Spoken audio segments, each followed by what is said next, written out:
Hello everybody and welcome back to another vlog. Now today I'm going to be talking a bit about competitions in the Pokemon world, and I'm going to start with the upcoming Pikachu Cup. Yay! Okay, so this is a competition where only electric type Pokemon are allowed to compete in the double battle mechanics, with all Pokemon above level 50 being set to level 50 for the duration of the battle. You're allowed to bring in Pokemon from previous games via Poke Transporter. However, Zapdos, Raikou, Arceus, Thundurus, Zekrom will not be permitted. So, this is going to be a bit of an interesting tournament since not a whole lot of electric type Pokemon get moves that would be super effective against other electric type Pokemon, namely ground type moves, but in some other cases, other types will be super effective as well. Electric types don't get a lot of coverage. And I don't believe any electric types get Trick Room. So we're going to see some really interesting mechanics. We might see some weather teams. I've been practicing for this tournament, and I've seen sand teams. I've run rain teams. But something that I found is that this setup here that doesn't seem complex at all. It's just all electric type Pokemon. It adds a lot of dynamics to the battles here. I see a lot of use of Pokemon that you don't see every day. I see a lot of Electivire. I see a lot of Stunfisk. Pokemon I didn't think would be very prominent here, but it's a ground electric type. It makes it immune to all stab for the most part. And it says right here, as a bonus, if Pikachu makes it to the top 3 most used Pokemon of the tournament, all qualified participants will receive a special Pikachu. So, that's another incentive to bring Pokemon you wouldn't normally bring. I know that until I checked the regulations, I had no intentions of including Pikachu, but, since I've looked at the regulations and this bonus Pikachu right here that they're kind of waving in front of us, that's an incentive to actually use Pikachu. So most teams have found a way to make it work, namely fake out. So if you come over here and look at the regulation details, standard stuff. Uses double battle format. Any Pokemon from the National Pokedex with the electric type, excluding Zapdos, Raikou, Arceus, Thundurus, Zekrom. Pokemon brought over from Pokemon Black, White, Black 2, or White 2 may participate. 4 to 6 of your level 1 through 100 Pokemon. This battle will not be participated in at the 100 level. It will be participated at level 50 or below. So make sure you level your Pokemon up. They're not going to be automatically leveled up, but they will be rounded down. Only 4 Pokemon that you register to your battle box can be used during each match, but you can switch interchangeably for each match. 15-minute time limit for all matches will automatically be enforced, and at the beginning of each battle you get 60 seconds to choose 4 Pokemon with which to battle. So I'm really excited for this.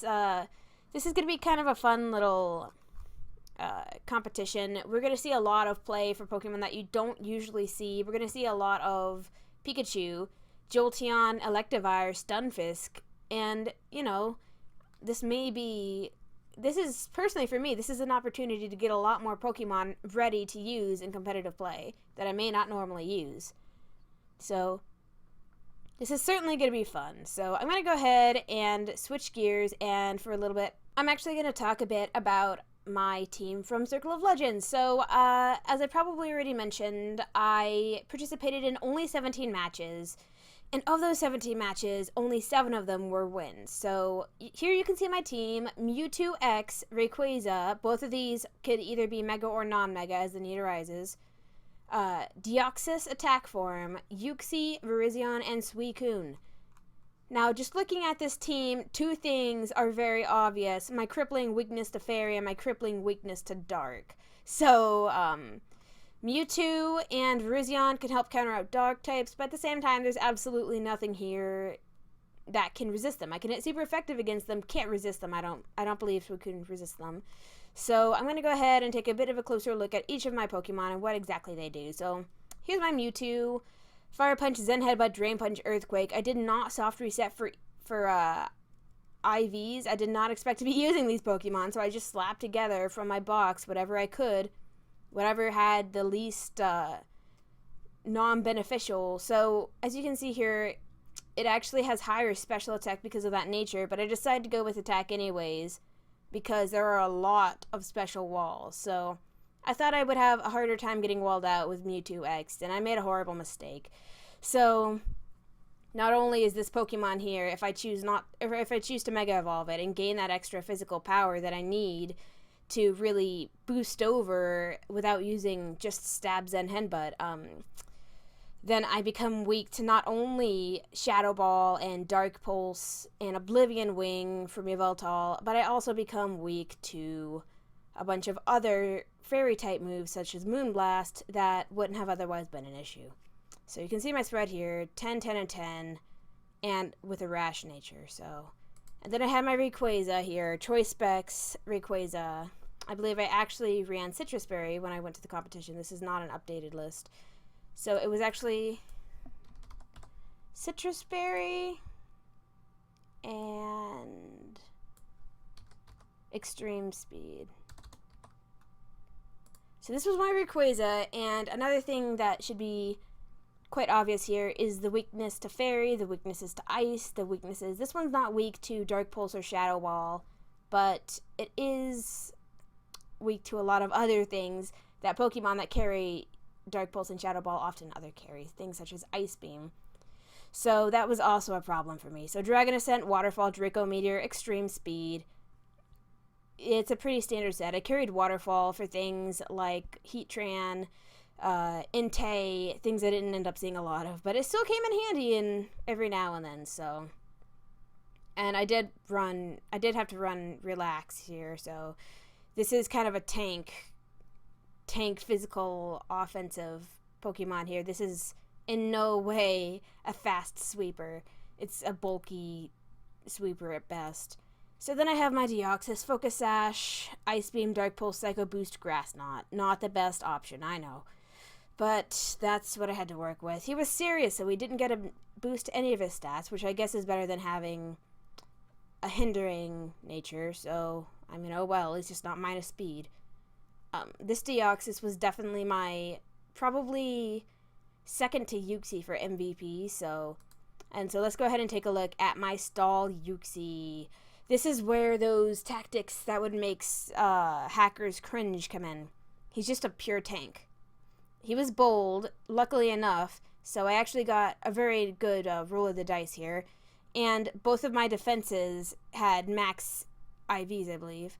Oh, no, not my special defense, but my defense had max IVs, so that was something always to be happy about, as well as, I believe, yeah, my special attack also had maxed IVs, so at least I was doing a little bit more damage.